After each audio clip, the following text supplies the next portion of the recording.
Solomon, the demons, and the temple part. He 11. said to her, "Tell me by what angel you are frustrated, O evil spirit."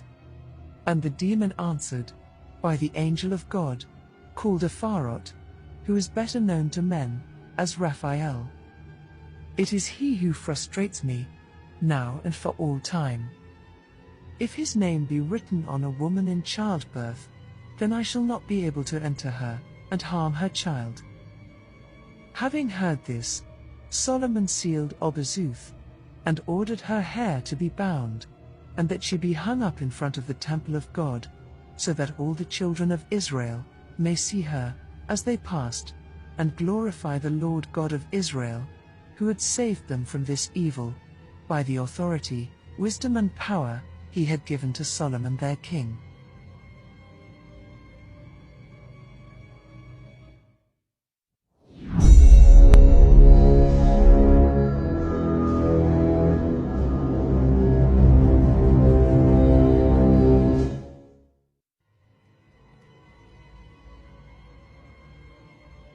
When the evil Obazuth had been dealt with, Solomon again ordered another demon to come before him.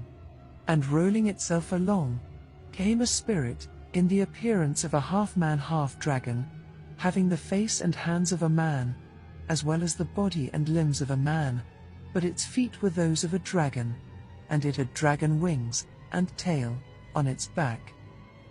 And when the king beheld it, astonished, he said to it, "Who are you, demon? What are you called? And from where have you come? And what is your purpose? Tell me."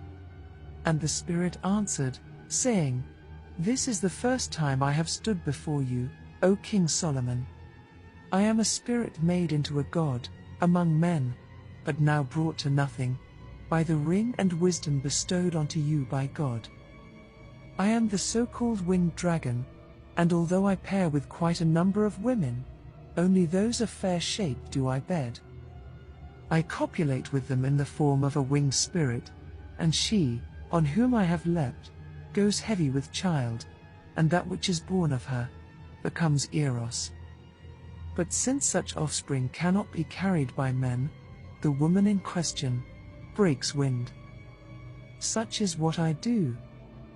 If you are not satisfied, then all the other demons, nested within me, whom you have equally disturbed and bound, will tell you the whole truth. And if you so wish, those composed of fire will burn up the logs, which are to be collected by them, for the building of the temple." As the demon said this, and to demonstrate, there went forth a spirit from his mouth, and it consumed the wood of the frankincense tree, and burned up all the logs, which the artisans had placed in the temple of God. And seeing it, Solomon marveled at what the spirit had done. He asked the dragon-shaped one, saying, "Tell me, by what angel are you frustrated?" And he answered, "By the great angel, which has its seat in the second heaven, and which is known in Hebrew as Bazazith." And accordingly, Solomon invoked his angel, and sealed the dragon-shaped demon, condemning him to sew up marbles for the building of the temple of God.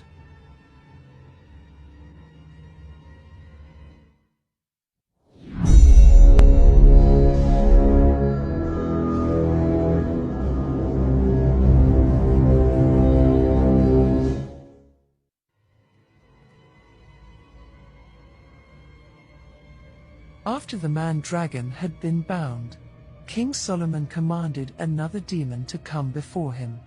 And there came before his face another spirit, in the form of a woman, but with 3 heads, one in the middle, and 2 other heads by the sides, each with hands.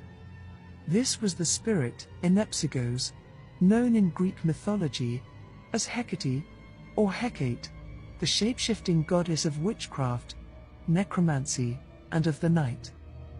And Solomon asked her, saying, "Tell me, who are you?" And she said to him, "I am Enepsigos, known among men by a myriad of other names."